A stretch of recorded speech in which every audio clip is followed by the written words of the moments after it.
Sir मैंने notes नहीं बनाए थे तब, तो सर अभी पता नहीं है सर। अभी नोट्स बनाने की जरूरत का, हमने तो रेडीमेड दिए बाइंडिंग करवा के। और क्या चाहिए तुझे? जनील, Yes, sir. The तू mean बता दे। absolute error. Yes, mean absolute error. ये जो एरर आ रहे थे ये तो इंडिविजुअल मेजरमेंट के थे, बट मैं अपना फाइनल एरर किसको बोलूंगा? तो मैं इसका भी मीन निकालूंगा, delta A mean, that is delta A1 plus delta A2 up to delta AN divided by n। ये इसलिए किया क्योंकि हमारा एरर का रिप्रेजेंटेशन क्या होता है, हम हमेशा एरर को लिखते हैं a प्लस और माइनस डेल्टा है, जिसमें ये होती है ट्रू वैल्यू, ये होती है उसका एरर। तो ट्रू वैल्यू मुझे मीन निकाल के मिली थी, और मेरा एरर फाइनल वो मुझे इंडिविजुअल मेजरमेंट के एरर को मीन निकाल के फाइनल एरर मिल जाएगा। तो अब मेरा एरर का रिप्रेजेंटेशन क्या होगा? AM प्लस और minus delta A mean. This is your final representation of error. ये क्लियर है? तो हर एक इंडिविजुअल रीडिंग का मीन निकाल के फाइनल एरर मिला, हर एक रीडिंग का मीन निकाल के ट्रू वैल्यू मिला, और this is your final representation. अब इसके बाद आता है एब्सोल्यूट एरर की relative error. Reena, Prisha? Yes sir, relative error आता है। Yes, relative error. और रिलेटिव एरर कैसे निकाला जाता है? Sir it is relative error is equals to delta A upon A mean. Delta A mean divided by A mean. Error को उसकी true value से डिवाइड कर दो, आपको आपका रिलेटिव एरर मिल जाएगा। This is the mathematical formula to for finding relative error. But क्या मुझे कोई ये समझा सकता है कि रिलेटिव एरर को कंसेप्चुअली इमेजिन कैसे किया जाए? What is relative error? आपने ये तो मेरे को मैथमेटिकल फॉर्मूला बताया, बट एक्चुअल में ये रिलेटिव एरर क्या है?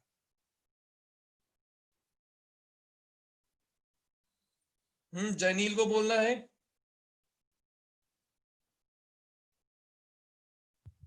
Sir means the देखो, हर चीज के पीछे कोई रीजन होता है। मैं ये क्यों कर रहा हूं, सबसे पहले दिमाग में तो मेरे ये आता है कि साला इतना ताम झाम क्यों करने का, क्या पता लगेगा इससे। जब मैंने मीन निकाला तो इससे मुझे ये समझ में आता है, क्योंकि हर एक वैल्यू में कुछ एरर था, तो डेफिनेटली हमको उस एरर को रिड्यूस करने के लिए हम मेजरमेंट्स बढ़ा देते हैं और मीन ले लेते हैं, तो फाइनल मीन हमको ट्रू वैल्यू देता है। समझ में आया करने का रीजन? फिर हर एक क्वांटिटी के अंदर कुछ तो एरर आया होगा मेजरमेंट में, तो मैं फाइनल एरर क्या लिखूं? तो मैंने बोला हर एक का एरर निकालो एंड फाइनली मीन ले लो, तो आपको फाइनल एरर मिल जाएगा। करने का मतलब समझ में आया? ठीक है, ये इसलिए किया। बट पॉइंट है, मैं रिलेटिव एरर क्यों निकालूं? क्यों ये रिलेटिव एरर निकाला जाता है? Yes Viraj. Sir, it is the ratio of mean absolute and true value. वो तो है, दिस इज द मैथमेटिकल, मैंने बोला ना, this is your absolute error. इसको Sir, then to finally find the percentage error, ठीक है, ये भी we have to just मुझे कुछ और, चलो मैं आपको एक चीज इमेजिन करवाता हूँ, आप लोग तो स्मार्ट हैं, जल्दी समझिए। देखिए, सपोज करो आपने कोई चीज मेजर की, मतलब किसी पर्टिकुलर लेंथ या किसी चीज की आपने लेंथ मेजर करी, और वो ट्रू वैल्यू उसकी एक्चुअली 100 थी, और उसमें आपका एरर कितना आया? लेट्स से 5 का।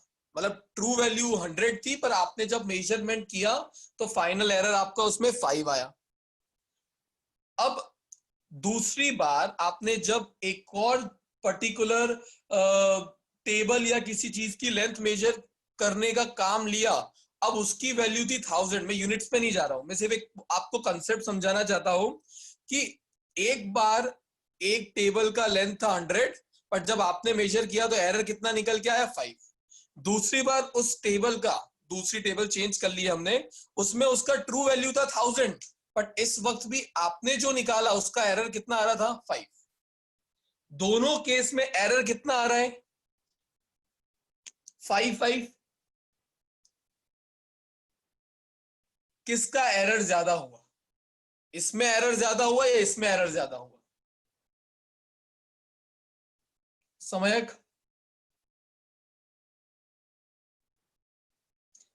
मैं क्वेश्चन रिपीट कर देता हूं। This is our first case जिसमें ट्रू वैल्यू 100 था, बट जो आपने मेजर किया उसमें एरर 5 का आ रहा था। मे बी आप 105 मेजर कर रहे थे या 95 मेजर कर रहे थे। दूसरी बार अलग टेबल ली जिसका लेंथ 1000 था एक्चुअल ट्रू, बट आप या तो 1005 मेजर कर रहे थे या 995, मतलब उधर भी एरर 5 का आ रहा था। अब मैं बोल रहा हूं क्या दोनों में एरर सेम है या किसी में एरर ज्यादा है किसी में कम?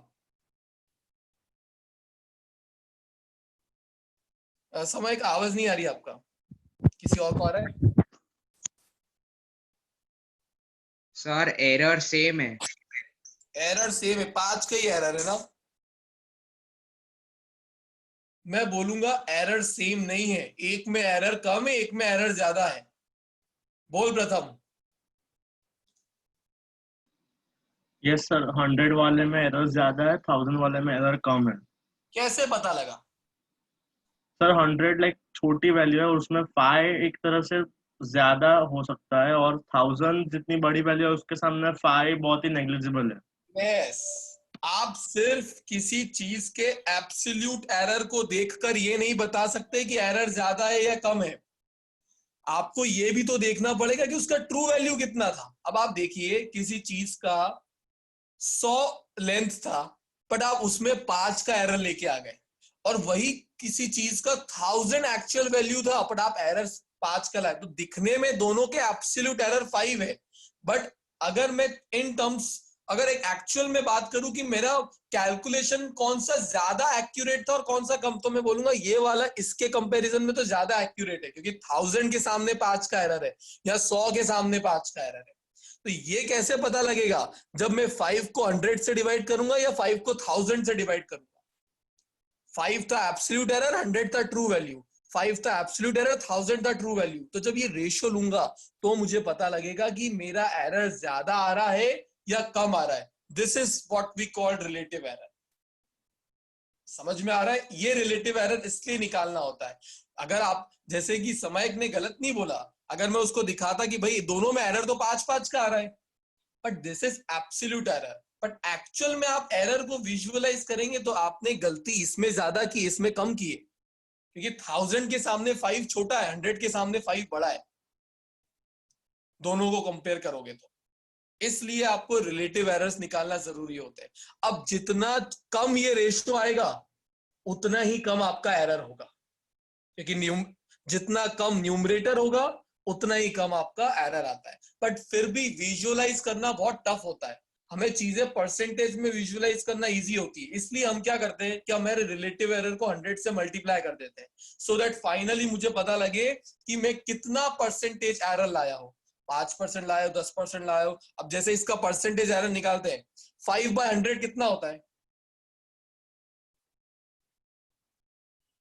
चैट बॉक्स में लिख के बताओ मुझे, इन दोनों के परसेंटेज एरर निकाल के बताओ जो मैंने दो केस दिए।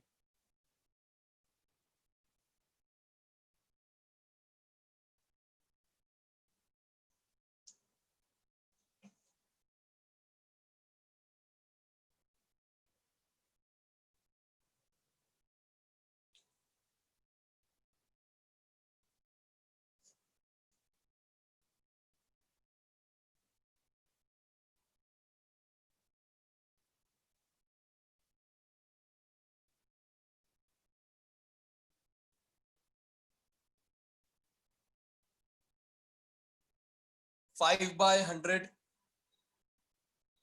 इंटू 100, एक केस में ये परसेंटेज एरर निकालोगे तो इसमें 5% और इसमें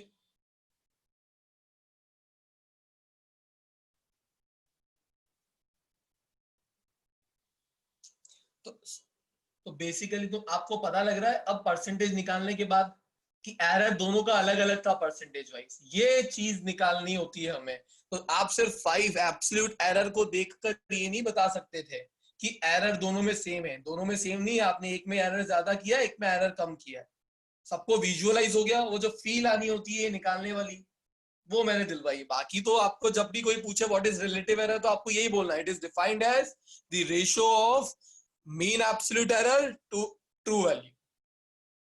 और परसेंटेज एरर निकालना हो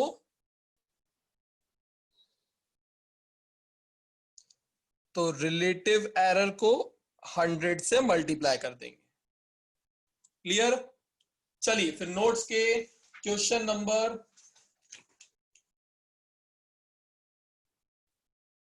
11 को करिए सभी। अविरत को कुछ डाउट है? Yes sir. बोलिए अविरत। सर मुझे ऐसा डाउट है कि सर रिलेटिव एरर में सपोज के दो मेजरमेंट तो जैसे 100 और 1000 की, और दोनों में 0 आ रहा हो, तो सर उसका मतलब उसका परसेंटेज रेशियो में हम क्या करेंगे? तो सर मैं समझा नहीं तू क्या बोलना चाह रहा है। मतलब सर सपोज के 5 की जगह 0 आ रहा हो तो उसका मतलब क्या हुआ?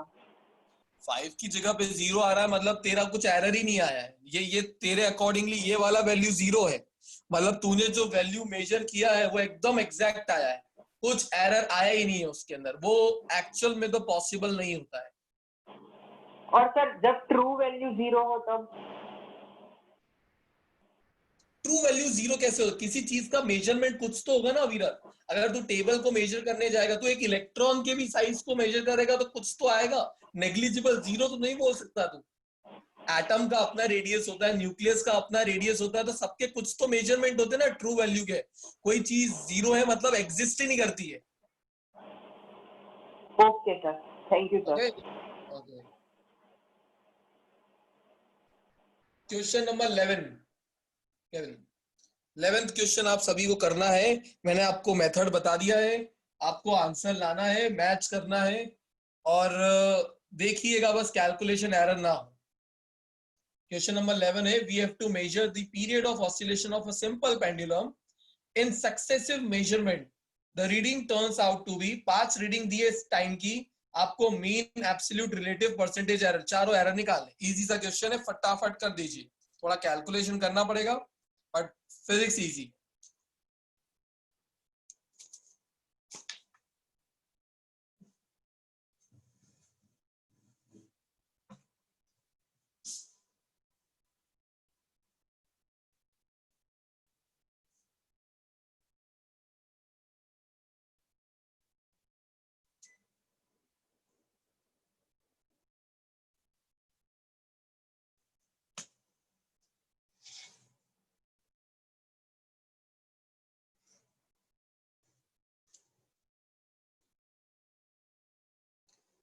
धीरे धीरे करके वीडियो क्यों ऑफ कर ली? मैंने तो कभी नहीं बोला ऑफ करने को।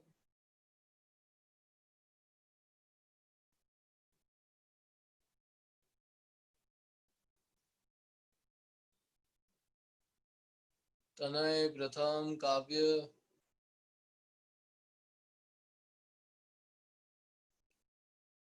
प्रांशु,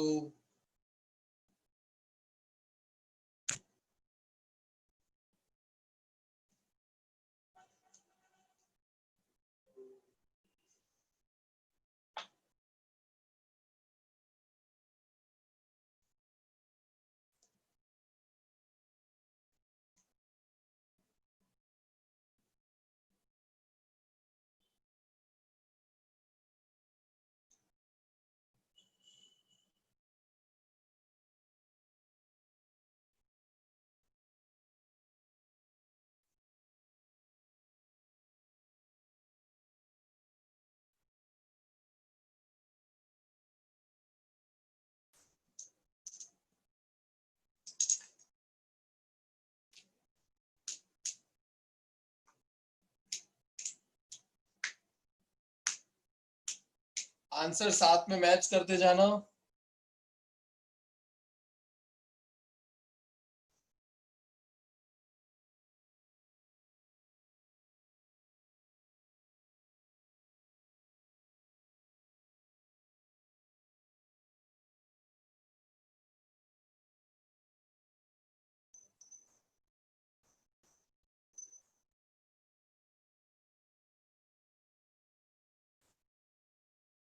किसी वजह से आप कभी कोई क्लास अटेंड नहीं कर पाते तो आपकी ड्यूटी बनती है नेक्स्ट क्लास से पहले पिछली क्लास का रिकॉर्डेड वीडियो देख के आने की। इतना तो आप अब बड़े हो चुके हैं कि आपको समझ में आना चाहिए। अगली क्लास में अगर आप बिना देखे आएंगे तो आप कैसे एक्सपेक्ट करते हैं आपको समझ में आएगी चीजें? करके देखो कभी जेई में ऐसा।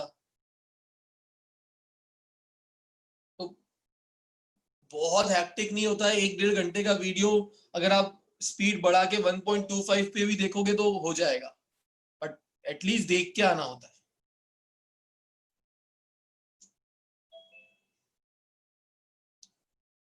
अदरवाइज तो हम रिकॉर्ड करना ही बंद कर देते हैं। क्या है, जिसने पढ़ लिया उसने पढ़ लिया, बाकी नहीं तो नहीं।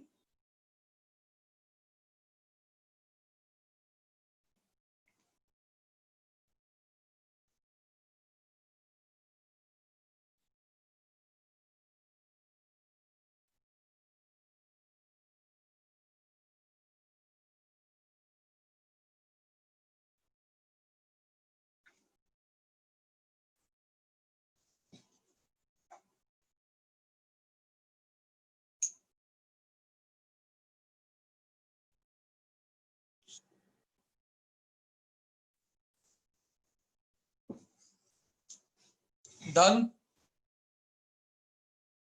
ऑलराइट, सो 1 मिनट का टाइम और दे रहा हूं, उसके बाद हम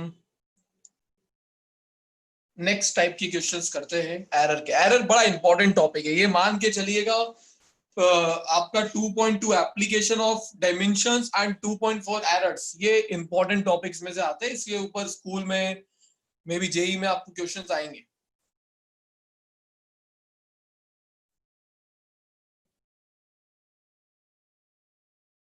जिसका ये हो गया वो ये पता लगा के रखो कि जब आपने कैलकुलेशन के कुछ मेजरमेंट देखे थे, measurement of error, subtraction addition में क्या होता है, मल्टीप्लिकेशन डिवीजन में क्या होता है, तो वो पता मुझे बताइएगा कि जब हम दो फिजिकल क्वांटिटी को ऐड या सब्ट्रैक्ट करते तब उनके कौन से एरर ऐड हो रहे होते हैं, और जब वही फिजिकल क्वांटिटी डिवाइड या मल्टीप्लाई करते हैं तो उनके कौन से एरर्स ऐड हो रहे होते हैं। ऐसा आपको बताया गया होगा।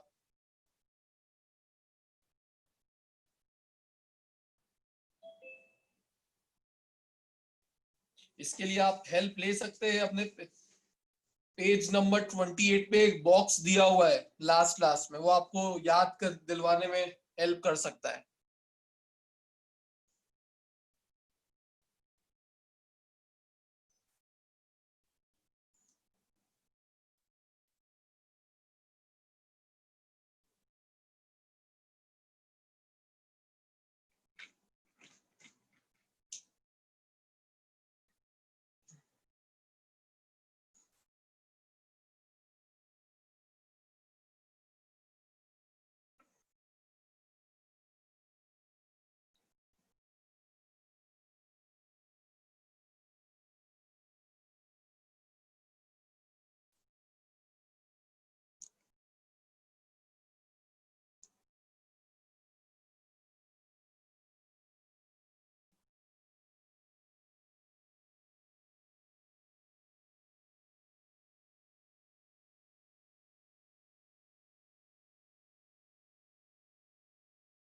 चलिए स्टार्ट करते हैं आगे वाला पार्ट। एक चीज तो आप सभी को क्लियर हो चुकी होगी कि एरर्स को हमेशा ऐड ही किया जाता है। हमेशा एरर्स को ओवर एस्टिमेट करते, कभी भी अंडर एस्टिमेट नहीं किया जाता है। आपकी गलती, आपने एक चीज में गलती की, आपके फ्रेंड ने एक चीज में गलती की, जब आप अपने मेजरमेंट्स को ऐड करोगे तो आपकी गलती उसकी गलती से कट नहीं जाएगी। ऐसा नहीं है तलवार तलवार को काटती है तो एरर एरर को काटते हैं। एरर हमेशा ऐड ही होगी, ये याद रखिएगा। बट अगर आपकी दो फिजिकल क्वांटिटी ऐड या सब्ट्रैक्ट हो रही है तो उस वक्त इनकी रिलेटिव एरर, सॉरी इनकी एब्सोल्यूट एरर ऐड हो रही होती है। जैसे मैं एग्जांपल दूंगा कि अगर एक फिजिकल क्वांटिटी ए है जिसका रिप्रेजेंटेशन आपने किया है delta A plus minus delta A,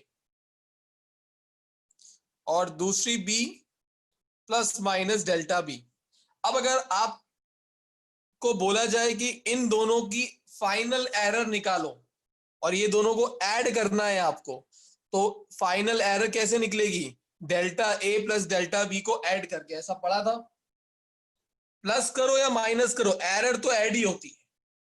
but in case of multiplication and division directly absolute error add नहीं हो रहे होते थे, रिलेटिव एरर ऐड होते थे। मतलब उस केस में आपको करना रहता था delta A by A plus delta B by B, ये करके फाइनल आपका डेल्टा जेड बाय जेड आता था। याद है ऐसा कुछ? ठीक है, तो मैंने सिर्फ थोड़ा हल्का सा याद दिलाया है, क्वेश्चन के थ्रू अब करते हैं हम फाइनली सॉल्व।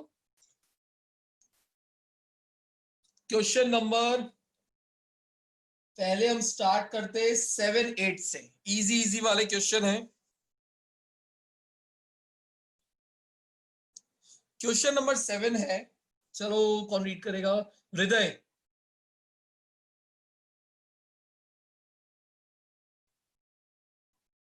हृदय ने तो अपना माइक्रोफोन भी कनेक्ट नहीं कर रखा, बेवकूफ बना के चला गया क्या?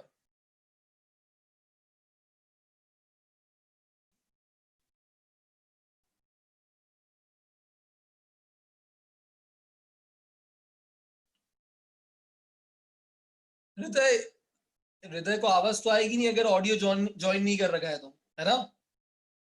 बस फिर मैं रिमूव कर देता हूं।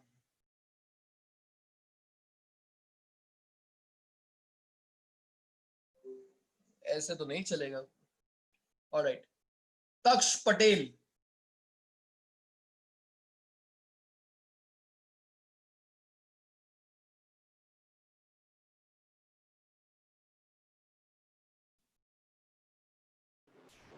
Yes, sir. Taksh, read question number 7। Yes, sir. The temperatures of two bodies measured by a thermometer are T1 equal to 20 degrees Celsius plus minus 0.5 degrees Celsius and T2 equal to 50 degrees Celsius plus minus 0.5 degrees Celsius. Calculate the temperature difference and the error. Temperature difference and error. उन्होंने small T से temperature को बताया, small T correct representation नहीं होता है, temperature के लिए capital T होता है, तो आप वो कर लेना। टेम्परेचर डिफरेंस निकालना था delta T, which is T2 minus T1। अब T2 का वैल्यू है आपका 50 degree Celsius plus minus 0.5 degree Celsius minus 20 degree Celsius plus minus 0.5 degree Celsius. ये होती है इनकी ट्रू वैल्यू, ये होते हैं इनके एब्सोल्यूट एरर। एरर क्योंकि हमेशा ऐड होते हैं, तो जब T2 में से T1 को माइनस करूंगा तो ट्रू वैल्यू तो माइनस हो जाएगी, that is 50 minus 20, 30 degree Celsius.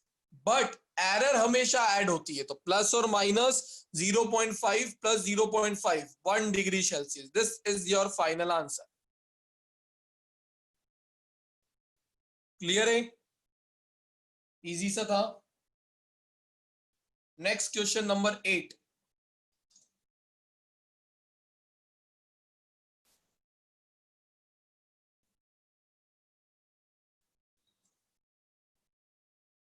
Question number 8 में आपको वोल्टेज का वैल्यू दिया है, करंट का वैल्यू दिया है, बोला परसेंटेज एरर इन रेजिस्टेंस निकालो। अब आपको फॉर्मूला पता है कि रेजिस्टेंस होता है V बाय I, मतलब वोल्टेज को करंट से डिवाइड कर रहे हैं। अब मुझे अगर परसेंटेज एरर निकालना है R का, तो R के परसेंटेज एरर का रिप्रेजेंटेशन कैसा होगा? Delta R by R into 100, ऐसे ही करते हैं परसेंटेज एरर को रिप्रेजेंट। तो उस केस में हम क्या करेंगे, यहाँ पे delta V by V plus delta I by I। अब क्योंकि परसेंटेज एरर था तो मैंने इन दोनों के साथ जो मल्टीप्लाई बाय 100 करना था उसको कॉमन ले लिया और बाहर कर दिया। समझ में आया? तो this is percentage error in voltage, this is percentage error in current, दोनों का सम करेंगे तो मुझे final percentage error in resistance मिल जाएगा। डेल्टा V का वैल्यू क्वेश्चन में दिया हुआ है 5, V का वैल्यू दिया है 100, डेल्टा I का वैल्यू हमें दिया है 0.2 और I का वैल्यू दिया है 10 इंटू 100। फाइनल आंसर लेके आ जाओ।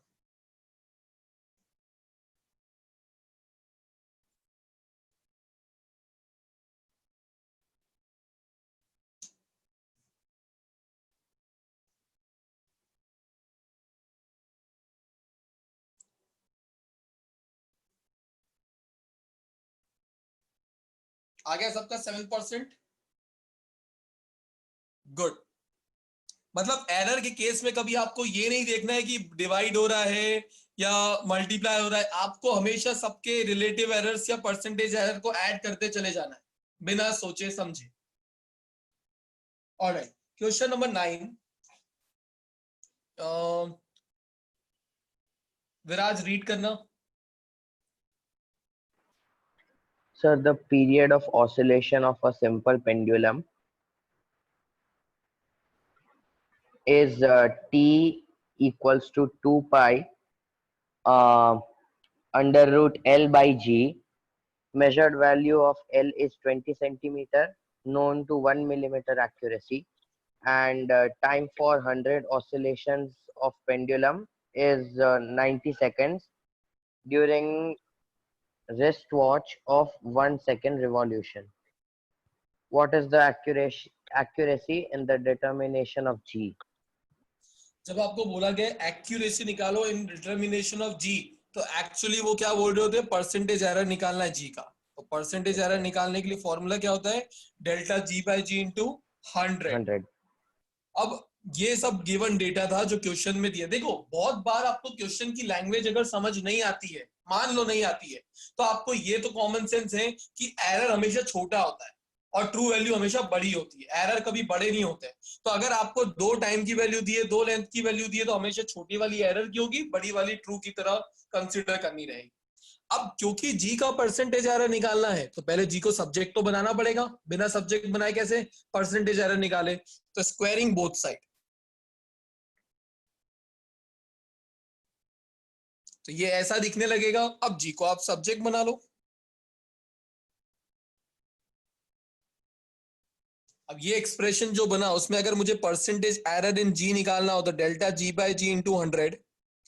4 पाई स्क्वायर में कोई एरर नहीं होता, ये तो वैल्यूज है, तो बच गया L which is delta L by L plus into 100, वो कॉमन निकाल लूंगा, टी की जगह आ जाएगा 2 delta T by T into 100 common निकाल लिया मैंने, सबकी वैल्यू दे दी आपको, delta L L delta T T, value substitute करो और आंसर लेके आना। पर ये याद रखना डेल्टा एल और एल अलग अलग सिस्टम में है, एक मिलीमीटर में एक सेंटीमीटर में। जब तक सेम सिस्टम में कन्वर्ट नहीं करोगे तब तक कैंसिल आउट नहीं होगा।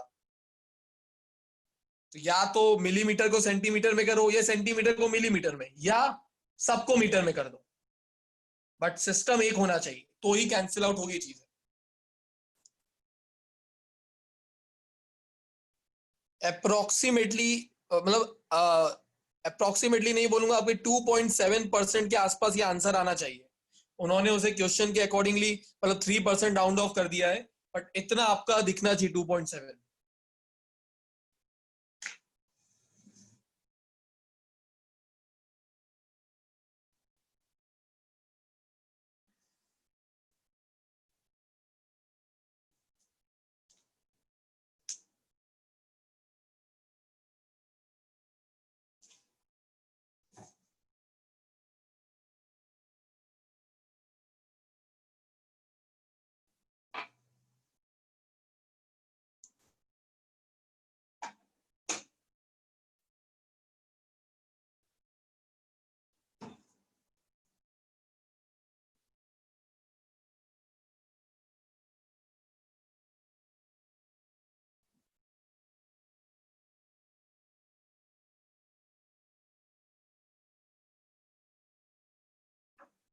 आ गया?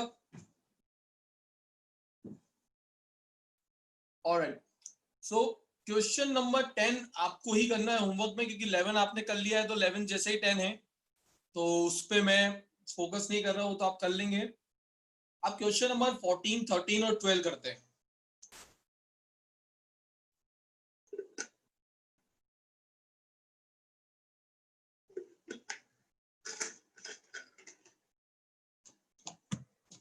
इस टाइप के क्वेश्चन एग्जाम्स में आते हैं, मतलब एरर में ये वाले क्वेश्चन आने के चांसेस होते हैं अच्छे खासे।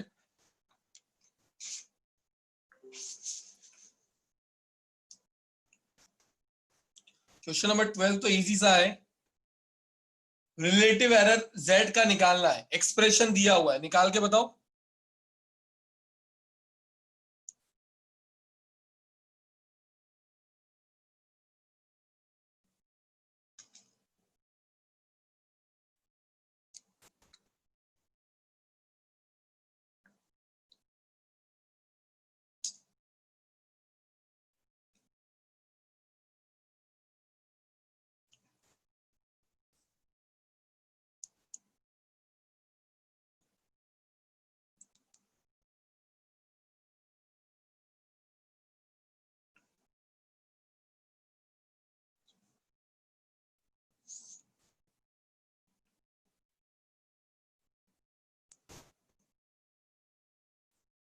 जब रिलेटिव एरर इन z बोला जाए तो आपके दिमाग में एक्सप्रेशन क्या बनना चाहिए, delta z by z, that is relative error in z। z के एब्सोल्यूट एरर को उसकी ट्रू वैल्यू से डिवाइड करोगे तो रिलेटिव एरर मिल जाता है, और परसेंटेज बोला होता तो इनटू 100 और कर देते हैं, इज इक्वल्स टू। अब आपको ये नहीं देखना है ए बी के साथ मल्टीप्लाई हो रहा है और सी और डी के साथ डिवाइड हो रहा है, आपको पता है एरर ऐड ही होती है, मल्टीप्लिकेशन और डिवीजन के केस में वो बन जाता है रिलेटिव एरर का एडिशन। सो बिना सोचे समझे बस ए का रिलेटिव एरर क्या होगा, delta A by A, B का रिलेटिव एरर क्या होगा, डेल्टा बी बाय बी, सी का रिलेटिव एरर क्या होगा, डेल्टा सी बाय सी, और डी का रिलेटिव एरर क्या होगा, डेल्टा डी बाय डी। सबसे पहले तो आपको ये लिख देने का है। अब आपने लेक्चर अटेंड किया था तो आपको पता होगा कि पावर रूल के अकॉर्डिंगली जो भी पावर होती है वो आगे आगे मल्टीप्लाई हो जाती है। तो 4a की पावर थी, आगे आ गया, प्लस 3 की पावर 1/3 थी, b की पावर ये आगे आ गया, c का कुछ पावर नहीं था एज इट इज रहा, और d का पावर 3/2 था, वो आगे आके मल्टीप्लाई होगा, मैं पीछे लिख रहा हूँ, फाइनल आंसर आ गया, खत्म। तो कभी कभी ऐसा एक आध मार्क्स में, ये तो 2 मार्क्स ज्यादा एक मार्क्स में पूछ सकते हैं।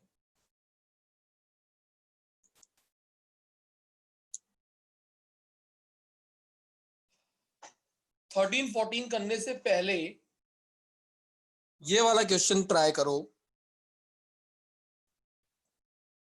एक क्वांटिटी दी है, फिजिकल क्वांटिटी P, उसका एक्सप्रेशन है a² b³ divided by c⁻⁴√d।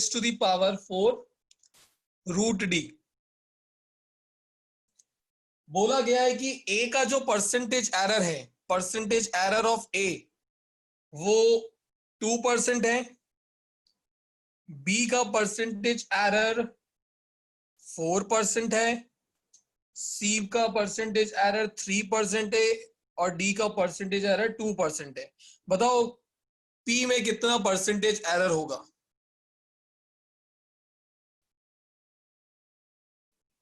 तो सबसे पहले तो एक्सप्रेशन बनाना पड़ेगा आपको ऐसा परसेंटेज एरर की केस का, और फिर वैल्यू सब्स्टिट्यूट करनी पड़ेगी। तो कुछ ये ऐसा बनेगा, जब आपको बोला जाए p का परसेंटेज एरर तो delta p by p into 100, ये होता है p के परसेंटेज एरर का रिप्रेजेंटेशन। फिर delta a by a into 100, ये परसेंटेज एरर इन a हो गया, बट a का पावर 2 था, आगे मल्टीप्लाई हो गया,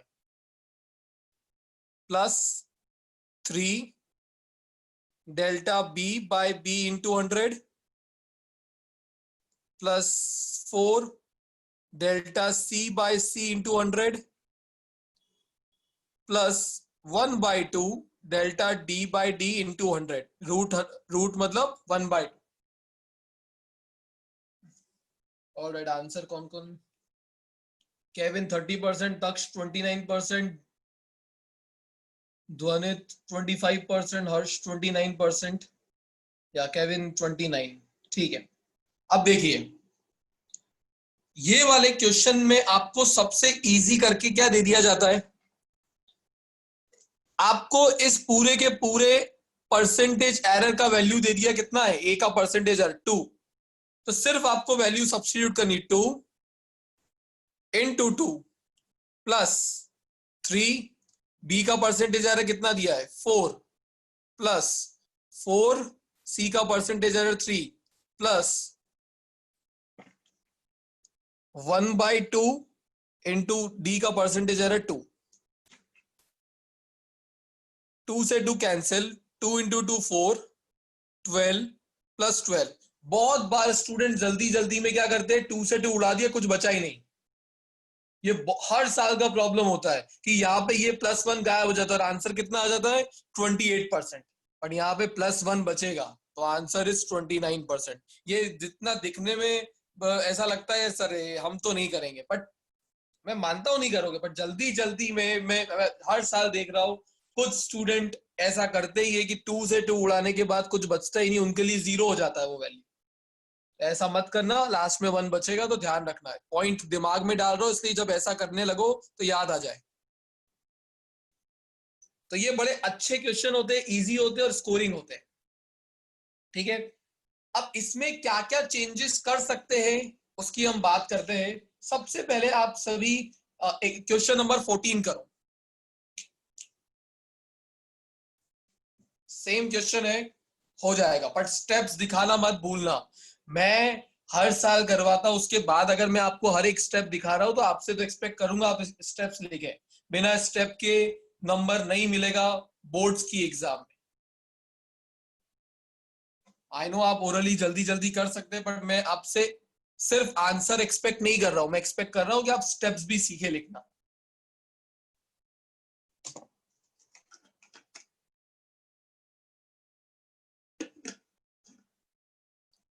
ऑलराइट, प्रांशुली आया आंसर।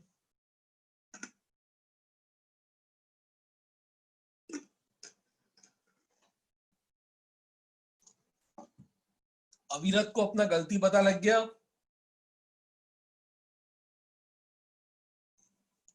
लास्ट क्वेश्चन में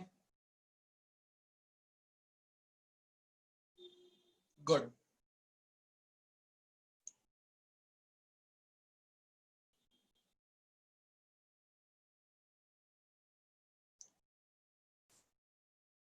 प्रीना प्रिशा को कोई डाउट है? Yes sir. सर वो जो आपने नहीं लिखा पहले z equals to a raise to 4 b raise to 1/3, yes. तो सर उसमें जो delta z by delta z है उसमें मींस हमने जो वो एब्सोल्यूट एरर निकाला मींस, और तो सर उसमें वो डिवीजन क्यों नहीं आया, वो प्लस प्लस में ही क्यों है? रिलेटिव एरर निकाला। हाँ रिलेटिव, सॉरी। हमने ये रूल सीखा था कि अगर हम किसी क्वांटिटी को दूसरी क्वांटिटी से डिवाइड भी करेंगे तो भी जब इनका एरर, याद है z is equal to a by B आपने पढ़ा था, यस सर। बट जब फाइनल इसका एक्सप्रेशन बना था तो z का रिलेटिव एरर था delta z by A. z a में आया था डेल्टा a बाई ए और b के लिए आया था plus delta b by B. Yes sir. कर तो उधर भी डिवाइड रहे थे, बट बना क्या था, ऐसा एक्सप्रेशन डिराइव करने के बाद। Yes sir. तो वहां से हमें पता लगा कि हम इसे डिवाइड करें या इसे मल्टीप्लाई करें, हमें फाइनल एरर निकालने के लिए इनके रिलेटिव एरर्स को ऐड करना होता है। This is the rule. Yes sir. अब जब मैं a को b से मल्टीप्लाई कर रहा था और c और d के साथ डिवाइड कर रहा था तो मुझे ये देखने की जरूरत नहीं पड़ी मल्टीप्लिकेशन हो रहा है डिवीजन, मुझे पता था दोनों का केस एक ही होता है, delta a by A plus delta b by B. तो मैं हर इंडिविजुअल क्वांटिटी का रिलेटिव एरर लाया और सबको ऐड करता चला गया। Yes sir, thank you sir. 14 हो गया, इजी है, 34% आ गया सबका। गुड।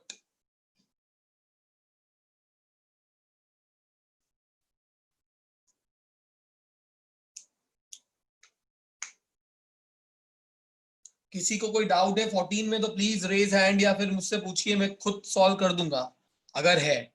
जिनका होते जा रहा है वो मुझे थम्स अप या मैसेजेस भेज रहे हैं डन के, जिनका नहीं आ रहा है वो जब तक बताएंगे नहीं तब तक मुझे पता नहीं लगेगा। तो प्लीज मैं हर एक को इंडिविजुअली देख रहा हूँ, मैं ये नहीं देख रहा हूँ 27 में से अगर 20 का आंसर आ गया 7 का नहीं आया तो मैं 7 को समझाऊंगा नहीं। आप पूछोगे मैं बताऊंगा, नहीं पूछोगे देखो वीडियो ऑलरेडी ऑफ करके बैठे हो, पता बिल्कुल नहीं लगेगा आया कि नहीं आया, आपकी भी थोड़ी रिस्पॉन्सिबिलिटी बढ़ जाएगी उसमें।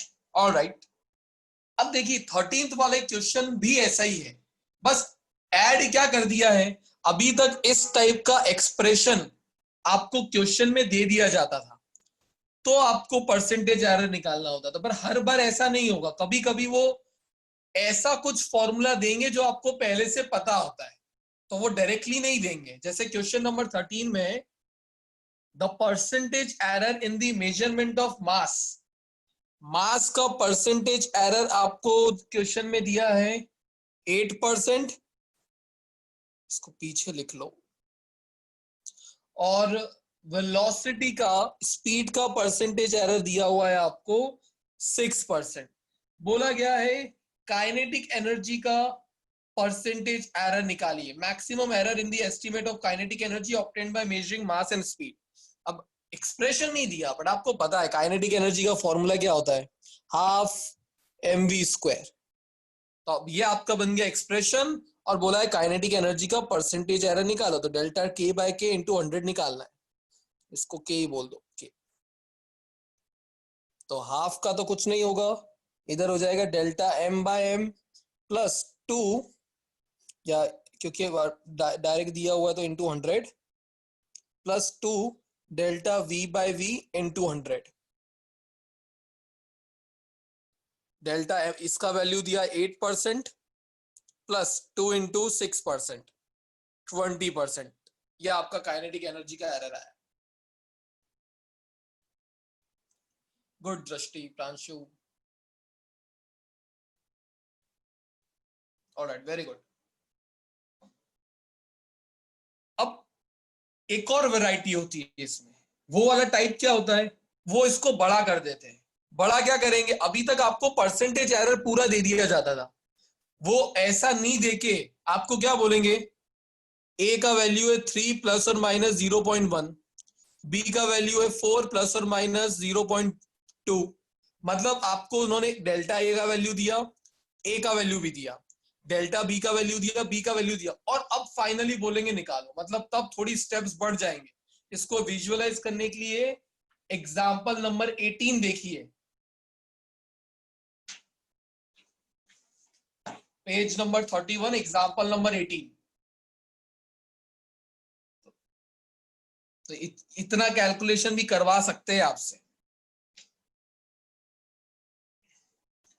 जिसको समझना है प्लीज पूछना।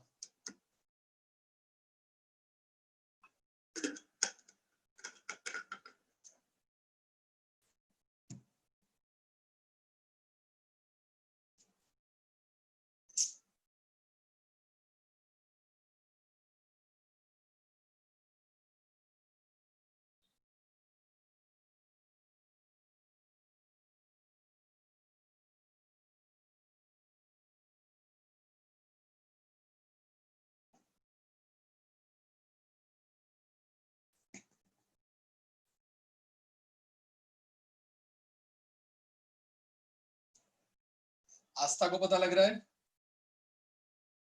गुड।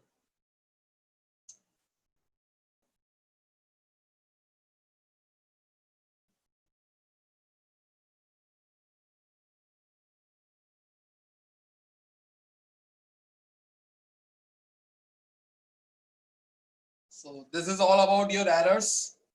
ये सेशन आपका हो गया है खत्म। अब इसके ऊपर क्वेश्चंस और प्रैक्टिस करेंगे तो आपको एडवांस और उसमें मिलेंगे ही। बोर्ड लेवल पे इससे ज्यादा वैरायटी और टाइप्स नहीं पूछे जा सकते, यही मैक्सिमम।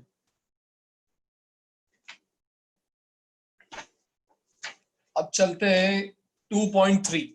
आई होप सबने 2.3 का वीडियो लेक्चर देख लिया होगा, सिद्धनाथ सर ने भेजा था। पिछली बार नहीं देखा था, पर अब उस बात को 2 हफ्ता हो गया है। पैरालेक्स आपको पता होना चाहिए उसमें।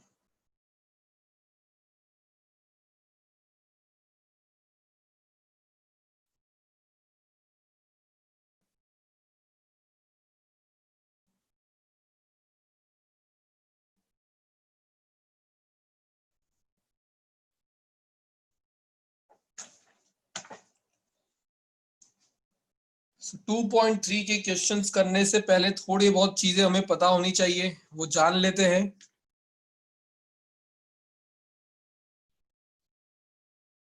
देखिए, पैरालेक्स मेथड एक इनडायरेक्ट मेथड होती है लार्ज डिस्टेंसेस को मेजर करने के लिए। मतलब अगर यहां से किसी प्लेनेट का डिस्टेंस मेजर करना है तो कोई स्केल नहीं है कि लेके पहुंच जाओ और मेजर कर लिया, एक इनडायरेक्ट मेथड ही लगानी पड़ेगी मेजर करने के लिए।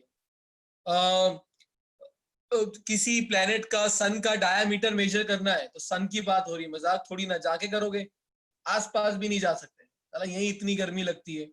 तो कैसे हम एक सन का लीनियर डायमीटर मेजर कर पाए, किसी प्लैनेट का लीनियर डायमीटर, या वहां से यहां तक की डिस्टेंस को मेजर कर पाए, उसके लिए हमने एक इनडायरेक्ट मेथड बनाया जिसको हम पैरालेक्स बोलते हैं।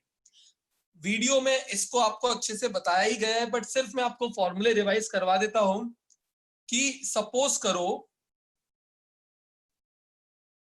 आपको एक प्लैनेट है पी और ये अर्थ, और अर्थ से आपको उस प्लैनेट का डिस्टेंस मेजर करना है, तो सबसे पहले आपने एक लोकेशन चूज किया अर्थ का और उस प्लेनेट को ऑब्जर्व किया। फिर आप किसी दूसरी लोकेशन पर गए बहुत दूर और वापस से उसी प्लेनेट को ऑब्जर्व किया। तो यहां पर एक एंगल सबटेंड होगा। इसको निकालने के अलग अलग तरीके होते हैं, मैं सिर्फ बेसिक से बेसिक आपको सिर्फ समझाने का ट्राई कर रहा हूं।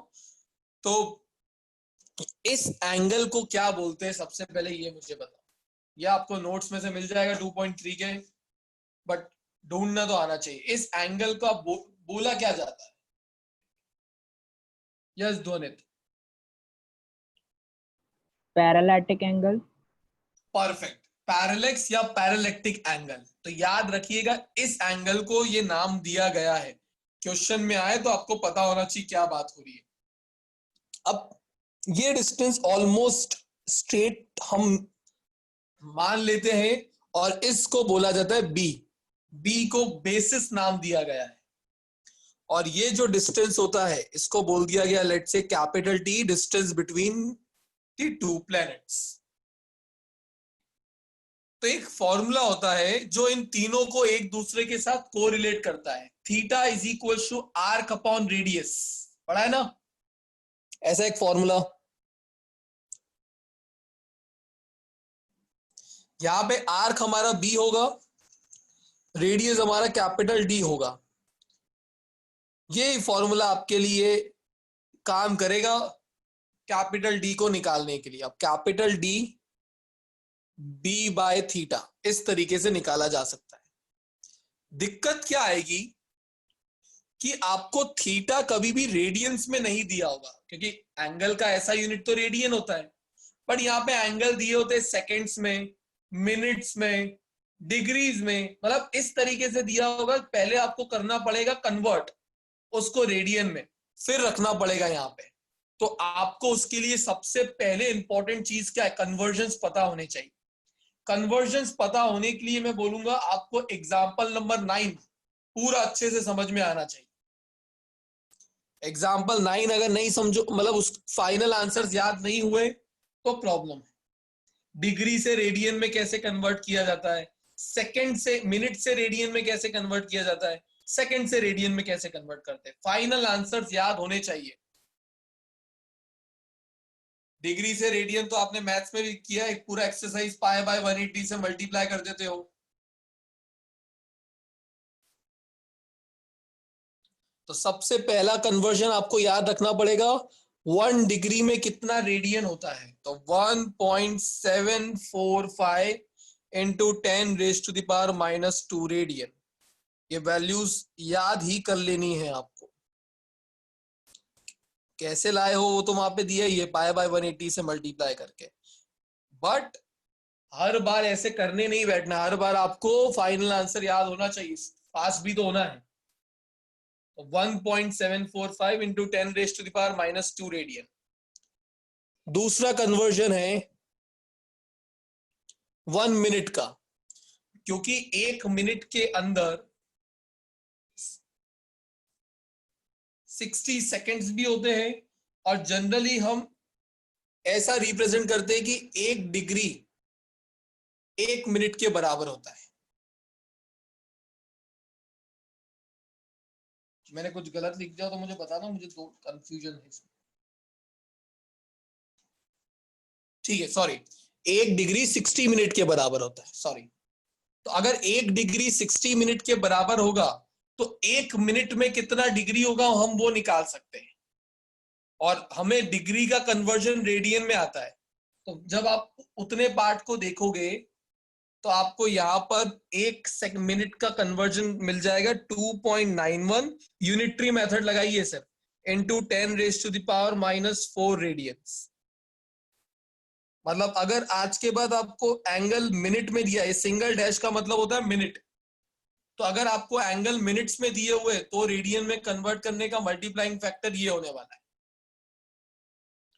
सिमिलरली इसको भी 60 से डिवाइड कर दोगे तो आपको 1 सेकेंड में कितना रेडियन होगा वो पता लग जाएगा। और वो होता है 4.85 इंटू 10⁻⁻⁻6 रेडियन। ये 3 फैक्टर्स आपको याद रखने न्यूमेरिकल सॉल्व करने के लिए। पावर्स याद रखना इजी है, -2 -4 -6। तो अगर ऑर्डर में याद रखोगे तो पावर इजी हो जाएगी, बस आगे वाले फैक्टर्स आपको याद करने पड़ेंगे।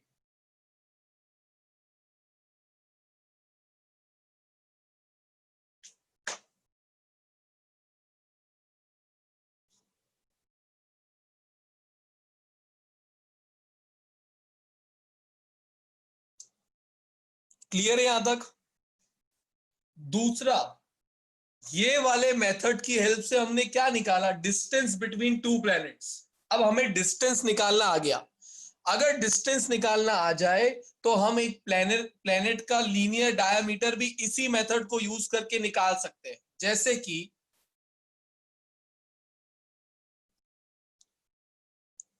सपोज करो ये आपका सन ले लिया हमने, या कोई प्लैनेट है पी, और ये अर्थ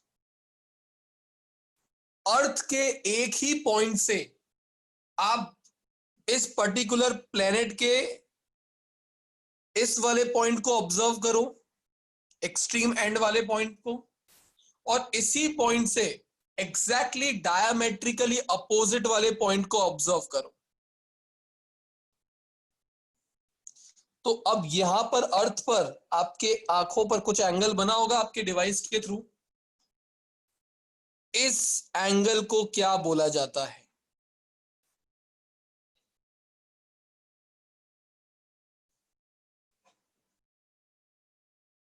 यस केविन।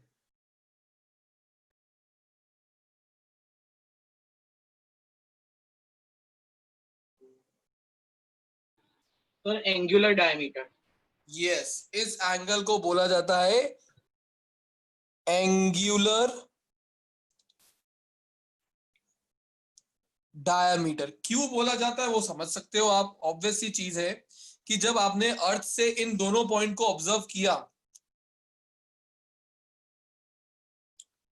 तो इस ब्लू वाली लाइन को सर्कल का क्या बोला जाता है? Diameter, linear diameter. ये हमको निकालना था। तो लीनियर डायमीटर के करस्पॉन्डिंग जो एंगल बन रहा होता है उस एंगल को बोलते हैं एंगुलर डायमीटर। ठीक है, तो हमेशा याद रखना एंगुलर डायमीटर अर्थ पर बनता है एंगल जहां पर आप हो, और ये पैरेलैक्टिक एंगल प्लेनेट पर फॉर्म हो रहा होता है जिसको देख रहे हो आप। तो दोनों एंगल में डिफरेंस है।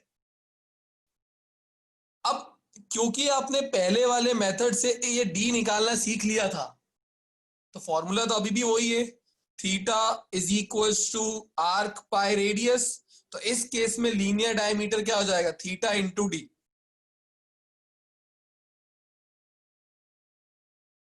क्लियर है? मतलब फॉर्मूला सेम है, निकालने वाली चीज अलग है। दोनों के थीटा अलग अलग है। एक में थीटा होता है पैरेलैक्टिक एंगल, एक में होता है एंगुलर डायमीटर। क्योंकि क्वेश्चन में वर्ड आए तो आपको पता लगना चाहिए। कन्वर्ट करना हो थीटा के कन्वर्जन्स तो ये हो जाते हैं। अब करते हैं क्वेश्चन इस पर based. Question number 11।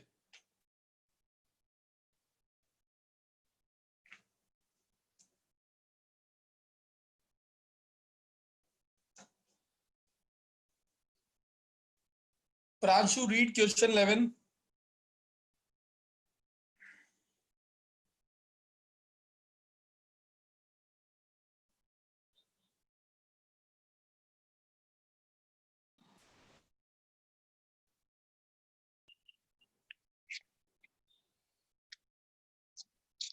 Sir, Yes, Pranshu.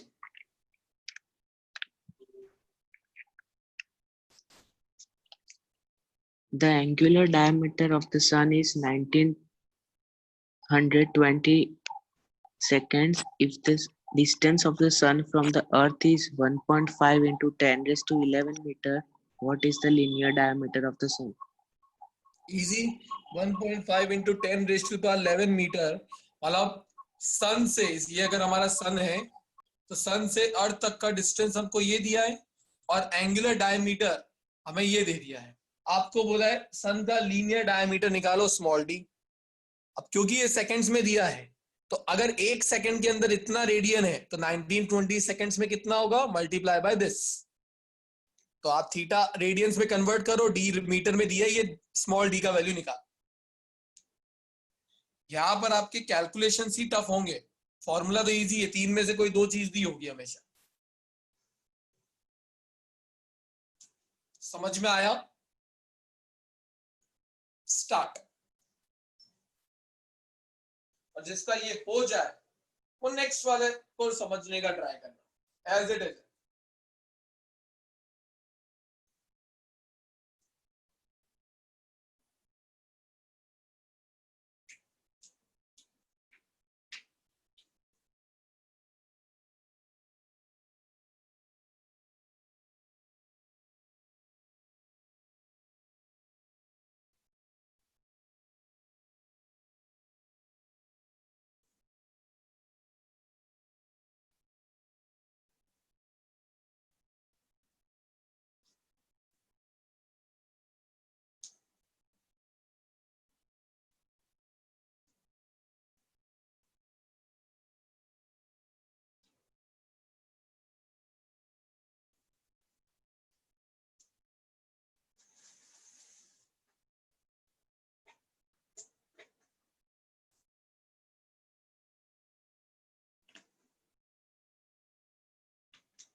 अगर एग्जाम में आपको पैरेलैक्स की थ्योरी आती है तो most of the time students confuse का हो जाते हैं, सर दोनों डायग्राम बनाना है या कोई एक बनाना है, समझ में नहीं आता। तो अब मैंने आपको समझाया तो आपको दोनों डायग्राम के बीच में डिफरेंस तो पता लगा। एक डायग्राम हमने क्यों बनाया, to find the distance between the two planets, और दूसरा क्यों बनाया, to find the linear diameter of any planet. तो आपको क्वेश्चन में जो बोला हो डायग्राम उसके अकॉर्डिंगली बनाना, दोनों बना के मत आ जाना। और बाकी इसको बड़ा कैसे करना है वो सब आपको नोट्स में दिया है थ्योरी में, आप उसको देखिए, रेफर कीजिए, आपको पता लग जाएगा कितना स्ट्रेच कर सकते हैं, क्योंकि थ्योरी तो इतना ही है बट एंगल्स की वैल्यू लिखना ये सब थोड़ा करके स्टेप्स बढ़ा दिए हैं, तो वो आपको नोट्स में से पता लग जाएगा कैसे करना है। 2 नंबर की थ्योरी होती है और इस पूरे सेशन में इंपॉर्टेंट भाई यही है। बाकी कुछ डेफिनेशंस है, डेफिनेशन लाइट ईयर की, एस्ट्रोनॉमिकल यूनिट, पार्सेक, वो वाली डेफिनेशन भी मैं आपको अभी बता देता हूं।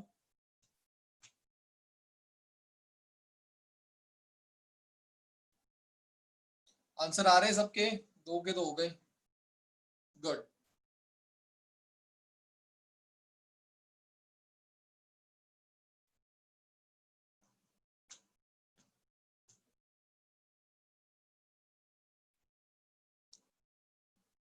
देखिए जैसे जैसे हम आगे जाएंगे सिलेबस में, ह्यूमन बिहेवियर है, आप पुराना भूलोगे, तब तक भूलोगे तब तक जब तक आप अपने रेगुलर जो आप स्टडी के लिए टाइम टेबल बनाते हैं उसमें आपने पुराने रिवीजन का टाइम टेबल नहीं बनाया होगा। मैं यही आपको रेफर करूंगा, अगर आज आप प्रेजेंट में चल रही चीज को जैसे आज आपने 2.3 2.4 किया और आप इसके लिए एक रिवीजन का टाइम रखते हैं कि अब मैं वापस से एक बार आज या कल में से देखती हूँ या देखूंगा, तो साथ ही साथ अगर आप 2 घंटे अपने फिजिक्स के लिए निकालते बोर्ड्स के लिए, तो मैं ये बोलूंगा कि 45 मिनट्स आपको पुराना एक पर्टिकुलर सेशन लेना है और उसको भी रिवाइज करना है, फिर वो चैप्टर 3 का हो चैप्टर 4 का हो। अगर आप पुराना रिवाइज करना छोड़ देंगे तो आप खुद से ये गलत एक्सपेक्टेशन रखते हैं कि मुझे सब याद रहेगा, नहीं याद रहेगा। एक टाइम के बाद आप भूलने लगोगे क्योंकि प्रैक्टिस छूट गई है। तो सिर्फ अगर आपने प्रॉपर होमवर्क किया होगा, आपको 30 मिनट से ज्यादा एक सेशन को रिवाइज करने में लगेगा ही नहीं। बट अगर इस तरीके से बार बार वो रिवाइज होता रहा तो आपको एग्जाम के वक्त बिल्कुल टेंशन नहीं होगा, ये सब तो मुझे आता है, फटाफट रिवाइज हो जाएगा।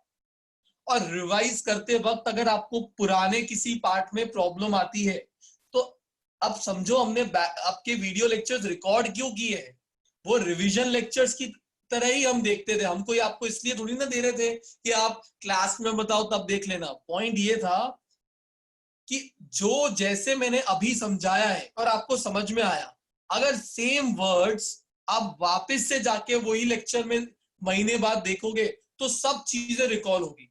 बट महीने बाद कोई और टीचर अलग तरीके से सेम चीज आपको बताएगा तो आप कंफ्यूज हो जाओगे कि साला जो पढ़ा था उसमें कॉन्फिडेंस आया था, अब यही चीज अलग तरीके से पता लगी। इसलिए आपको वो वीडियो लेक्चर्स दिए गए कि आप उन्हें फटाफट 1.5 की स्पीड, यूट्यूब पे ऑप्शन आता है ऊपर स्पीड बढ़ाने का, फटाफट स्पीड बढ़ा के रिवाइज कर लो, पुराना यूटिलाइज तो करो। रिकॉर्डेड वीडियो हर किसी को थोड़ी ना मिलते हैं। अभी तक तो हमारे सिस्टम में ऐसा होता था कि क्लास में आने के बाद छूट गया या रिवीजन की जरूरत है तो बैकअप क्लास का वेट करो। यार ये तो आपकी रेडीमेड बैकअप क्लासेस है, सेम चीज जितनी बार सुनना है सुन लो। और ऐसा नहीं, हम रखने वाले हैं बैकअप क्लासेस। अगले वीक में मैं सिद्धार्थ सर के थ्रू बहुत सारी क्लासेस रखवाऊंगा। बट पॉइंट ये है कि अगर आपको एक चीज समझ में ऑलरेडी पहले आई थी तो उसी को वापस समझो ना, सेम तरीके से सेम लेक्चर देखकर। क्यों अलग तरीके से वापस से अटेंड करना है? और इसके लिए आपको टाइम निकालना पड़ेगा, जोर आएगा। बट अभी चैप्टर नंबर 2, 3, 4 कंप्लीट हुआ है, अब 5 स्टार्ट हो जाएगा, फिर 6 हो जाएगा, पीछे वाले पीछे रह जाएंगे। तो प्लीज एक एक सेशन का रिवीजन लेक्चर डालो कि एक सेशन तो रिवाइज करना है पुराना। एक एक पुराना रिवाइज होते गया तो जब 3-4 बार रिवाइज हो चुका होगा सेम सेशन तो आपको एग्जाम तक बहुत कॉन्फिडेंस आ जाएगा कि ये तो अब आता है, ये तो अब आता है, इसकी जरूरत नहीं है। जो चीज नहीं आती उस पर मेहनत करते हैं। प्लीज ऐसा करना, कहीं प्रॉब्लम आए हमारी हेल्प लेना। 11 डन। 12th वाला क्वेश्चन ऐसा ही है बट अब कन्वर्जन है। When a planet Jupiter is at a distance of 824.7 million kilometre, इस वक्त कैपिटल डी कितना दिया? 824.7 मिलियन।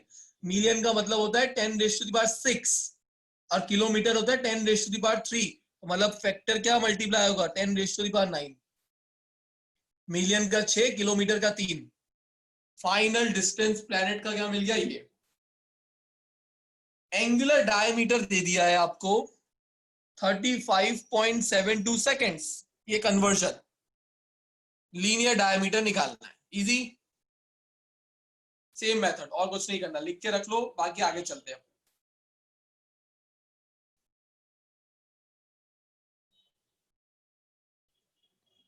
क्वेश्चन भी ऐसा सा ही है, तो ये आप घर पे ट्राई करना, नहीं आया तो अपने डिस्कस करेंगे बाद में। अभी मैं आपको 3 इंपॉर्टेंट डेफिनेशंस जो आपके एग्जाम में आ सकती है इस सेशन में से वो बता देता हूं। Page number 20।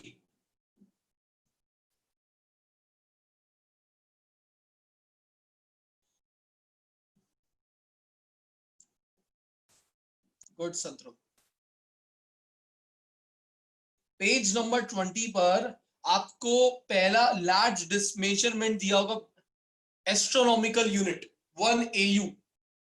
तो 1 AU is nothing but the average distance between sun and earth. Earth और सन के बीच के एवरेज डिस्टेंस को हमने 1 एस्ट्रोनॉमिकल यूनिट बोला हुआ है।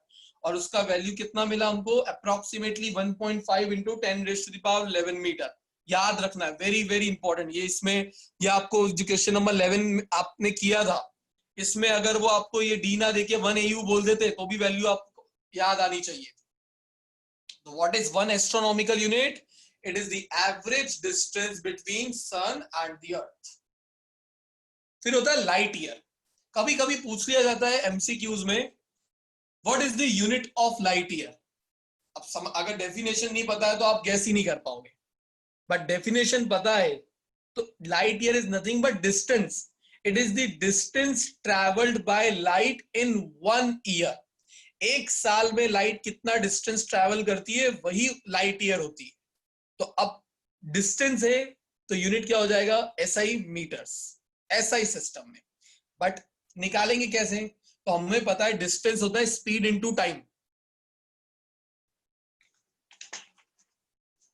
तो अगर डिस्टेंस स्पीड इनटू टाइम होता है तो लाइट की स्पीड होती है 3 इंटू 10⁸ मीटर्स पर सेकेंड. और एक साल का टाइम कितना होता है, 365 डेज 24 आवर्स 60 मिनट 60 सेकेंड्स. तो इसको मल्टीप्लाई करोगे तो आपके लाइट ईयर की वैल्यू आपको मिल जाएगी. अप्रोक्सीमेटली जाओगे तो 10⁻16, नहीं तो 9.46 इंटू 10⁻50.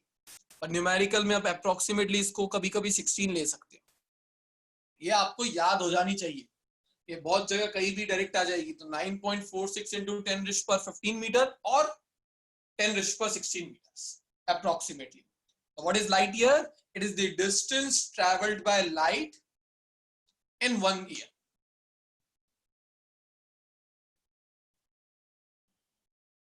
जब कभी भी ये डेफिनेशंस लिखने को आती है तो इनकी वैल्यू साथ में लिख के आओगे. लाइट ईयर कितना होता है, आपका एस्ट्रोनॉमिकल यूनिट कितना होता है. ऐसा मत बोलना कि उन्होंने तो क्वेश्चन में नहीं बोला था, ऐसा नहीं होता है. अगर आप लिख रहे हो तो वैल्यूज भी लिखनी ही पड़ेगी आपको. नेक्स्ट है पार्सेक. पार्सेक एक्चुअली बड़ा कंफ्यूजिंग डेफिनेशन है, तो मैं समझाने का ट्राई कर देता हूं आपको. सपोज करो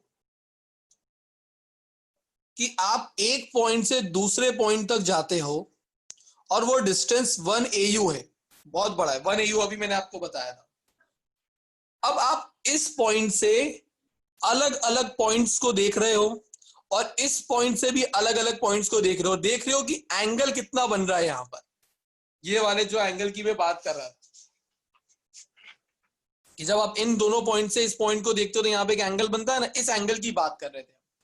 बट अब यहाँ पे एक चीज फिक्स हो गई, ये डिस्टेंस 1 AU और हम एंगल कितना बनवाना चाहते हैं, 1 सेकेंड. जब तक एंगल 1 सेकेंड नहीं बन जाता तब तक मैं इस पॉइंट को आगे बढ़ाता जाऊंगा तब तक जब तक यहाँ पे ये बनने वाला एंगल 1 सेकेंड ना हो जाए. जिस वक्त ये एंगल 1 सेकेंड हो जाएगा और ये डिस्टेंस 1 AU, उस वक्त ये डिस्टेंस को हम क्या बोलते हैं, 1 पार्सेक. ठीक है. तो 1 पार्सेक के लिए कंडीशन है कि ये वाला बेसिस आपका 1 AU होना जरूरी है और एंगल कितना फॉर्म होना चाहिए, 1 सेकेंड. तो तीनों ही डिस्टेंस के यूनिट से, डिस्टेंस के मेजरमेंट है. और इसको जब आप सॉल्व करोगे तो 1 पार्सेक का वैल्यू आपको मिलेगा कितना, नोट्स में दिया है आपको 3.1 इंटू 10⁻16 मीटर. तो अब आप देख सकते हो पार्सेक, लाइट ईयर और AU सबसे बड़ा डिस्टेंस कौन सा है, पार्सेक. आपको लगेगा सर इधर भी तो 10⁻16 आ रहा है, पर इधर 10⁻16 अप्रोक्सीमेट होके आ रहा है और ये तो 3.1 ऑलरेडी आगे चल रहा है. तो सबसे बड़ा डिस्टेंस का यूनिट आपको बोला जाए आउट ऑफ दीज 3 तो वो होगा parsec, second light year and then AU. ये क्वेश्चन पूछा जाता है, आपके नोट्स में भी है. क्वेश्चन नंबर 5 देखोगे, which of this is largest, AU, light year, parsec. और जो लार्जेस्ट है उसका वैल्यू लिखो in metres. This is your question number 5 2.3 का.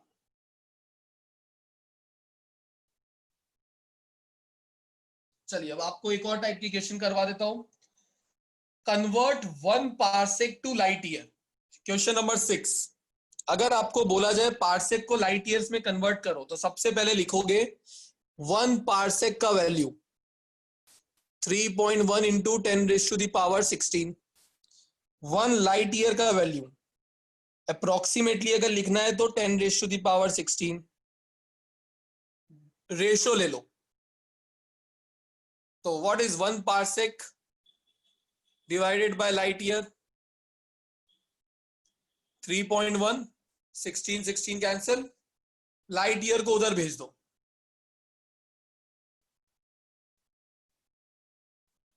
तो अप्रोक्सीमेटली सही। 1 पार्सेक में कितना लाइट ईयर मिला, मतलब लाइट ईयर को जब आप 3.1 से मल्टीप्लाई करोगे तब पार्सेक मिलता है, तो ये आपने कन्वर्ट कर दिया पार्सेक को लाइट ईयर में। क्लियर है सभी को? अगला वाला क्या है, एस्ट्रोनॉमिकल यूनिट को लाइट ईयर में कन्वर्ट करना है। तो सबसे पहले आप क्या लिखोगे, 1 AU इज इक्वल टू, और 1 light year is equal to, ratio ले लो, लाइट ईयर को उधर भेज देना, AU लाइट ईयर में कन्वर्ट।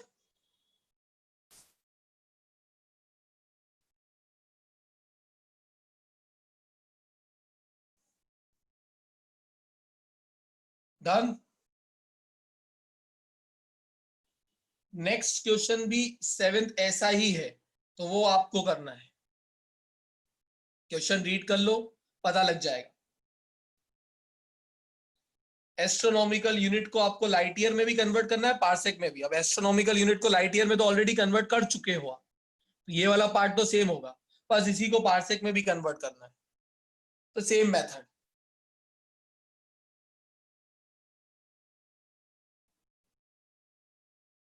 क्लियर है आपको?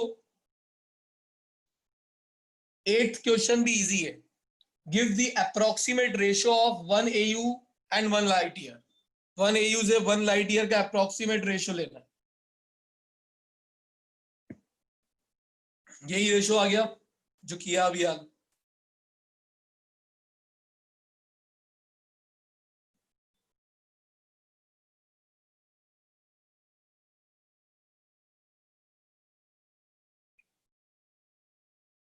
कोई किसी को प्रॉब्लम है 5, 6, 7, 8 में, तो रेज हैंड करो, मैं सुन लेता हूं आपकी प्रॉब्लम।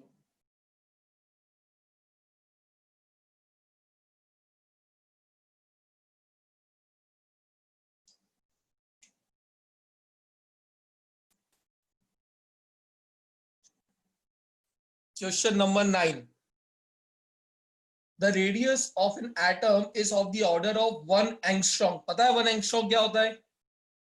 एंगस्ट्रॉम डिस्टेंस का ही छोटा यूनिट होता है। तो 1 angstrom is nothing but 10 raise to the power -10 metres. Notes में दिया है आगे, जहां पे हमने एयू ये सब पढ़े थे ऊपर ही दिया हुआ है।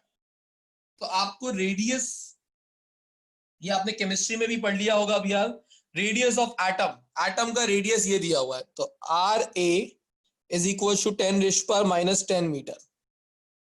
और न्यूक्लियस का radius 10 raise to the power -15 metre. ये एक्चुअल वैल्यूज है, रदरफोर्ड के एक्सपेरिमेंट के बाद ये निकली हुई है। ये आपको समझाया भी जाता है ऐसे कि अगर आपका क्रिकेट स्टेडियम एक न्यूक्लियस है, तो उस क्रिकेट स्टेडियम के पिच पे रखी हुई क्रिकेट बॉल एटम होता है, इतना छोटा एटम होता है। इसलिए कंक्लूजन रदरफोर्ड के क्या निकले थे, most of the atom is empty. Because यार इतने बड़े स्टेडियम की पिच पे रखी हुई क्रिकेट बॉल एटम है, और पूरा पॉजिटिव चार्ज उसके अंदर है, पूरा मास वहां पर है, तो बाकी एटम खाली ही पड़ा है जहां इलेक्ट्रॉन घूम रहे दूर दूर। तो ये वैल्यूज याद रखनी है, 12th में फिजिक्स में भी आएगा ऐसा। तो ये हो गया आपका radius of atom, radius of nucleus. आपको बोला है how many magnitude higher is the volume of atom compare to the volume of nucleus.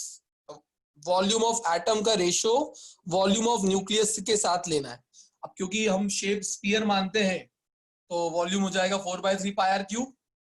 निकाल लो, 4/3 पाई RA का cube, 4/3 pi radius of nucleus का क्यूब। ये कैंसिल, ये कितना हो जाएगा RA/RN का होल क्यूब। अब वैल्यूज आपको दे दी है मैंने RA RN की, वॉल्यूम का मैग्नीट्यूड निकल जाएगा, इजी, खत्म।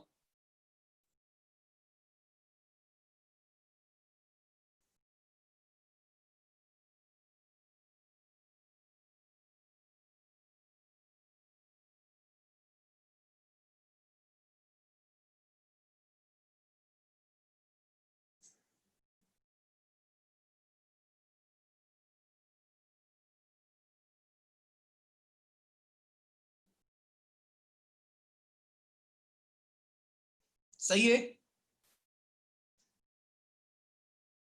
ऑलराइट, सो लास्ट क्वेश्चन बचता है 10th वाला, तो आपका ये ऑलमोस्ट ये सेशन भी डन।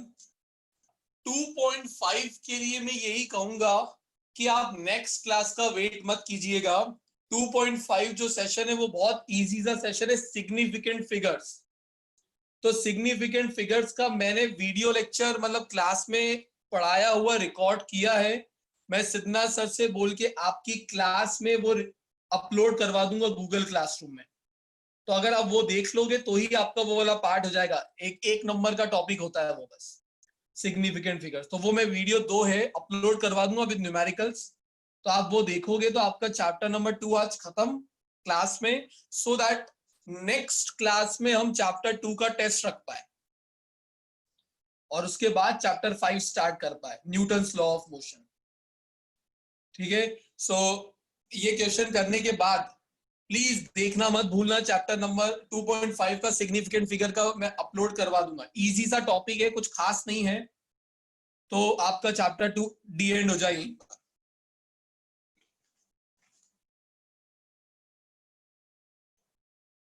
क्वेश्चन नंबर 10 पढ़ के रखिए, सॉल्यूशन बहुत छोटा है, 2 लाइन का सॉल्यूशन है। क्वेश्चन जितना बड़ा उतना नहीं, बट क्वेश्चन समझना इज टिपिकल। एक बार के लिए वो समझ, लैंग्वेज को 2 बार पढ़िएगा। तब तक मैं डायग्राम बना लेता हूं। आज का लास्ट क्वेश्चन हमारा,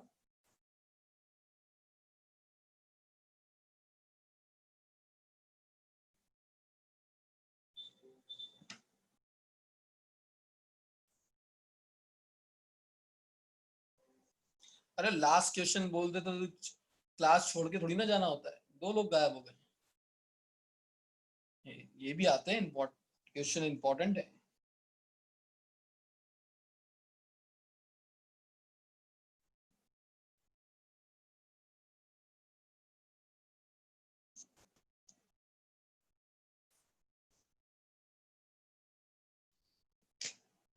कोई मुझे क्वेश्चन पढ़ के समझा सके तो बेस्ट है।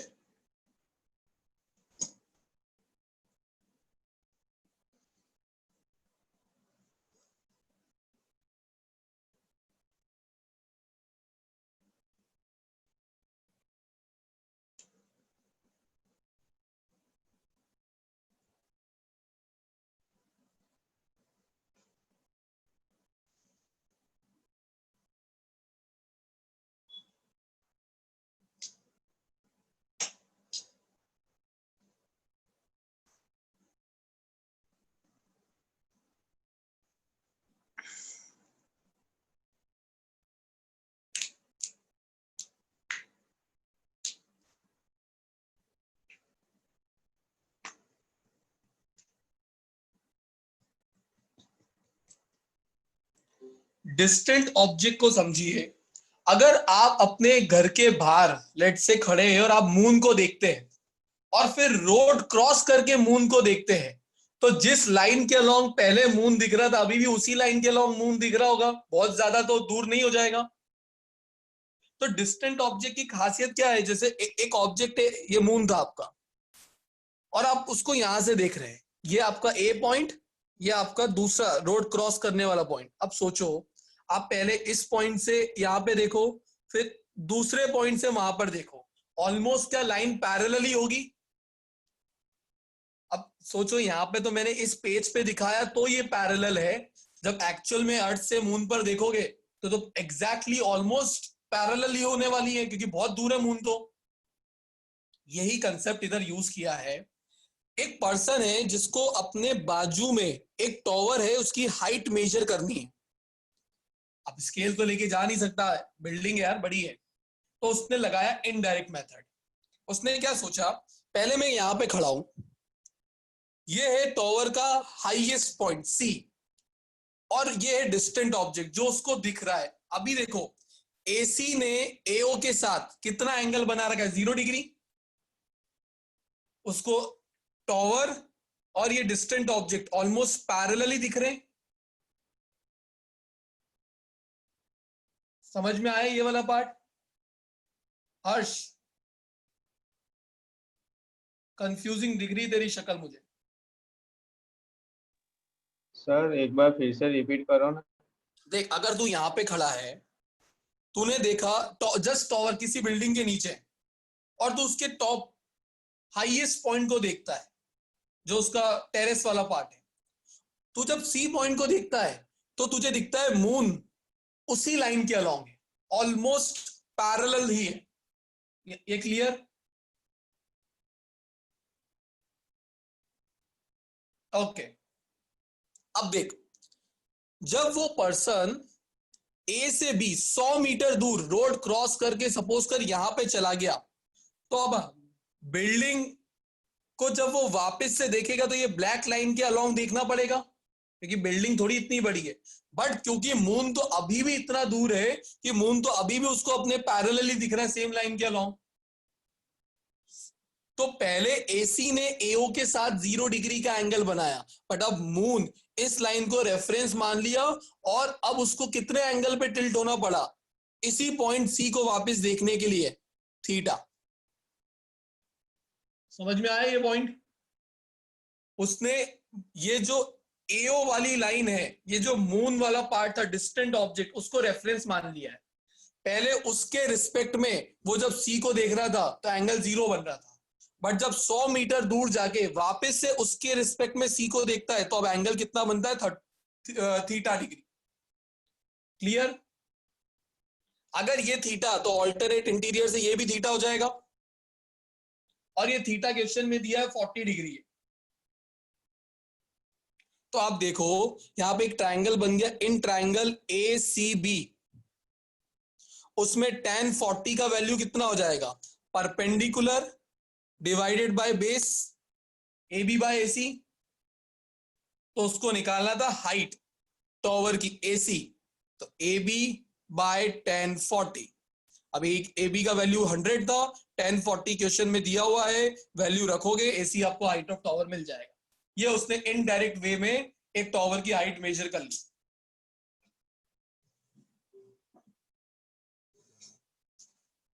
समझ में आया? बस यही था क्वेश्चन नंबर 10। मैं आपको अब आपका चैप्टर 2 कंप्लीट है, 2.5 का मैं आपको वीडियो डलवा दूंगा, उसके बाद भी कोई डाउट आए तो हम करेंगे, बट बहुत इजी सा टॉपिक है, आपको इजीली समझ में आ ही जाएगा, इसलिए मैंने वो वीडियो में भेज रहा हूँ सो दैट आपका मेंटली आप रेडी रहे कि 2, 3, 4 3 चैप्टर कंप्लीट हो चुके हैं, 5 स्टार्ट करेंगे हम जब नेक्स्ट क्लास में मिलेंगे। ठीक है? Alright everyone, bye bye.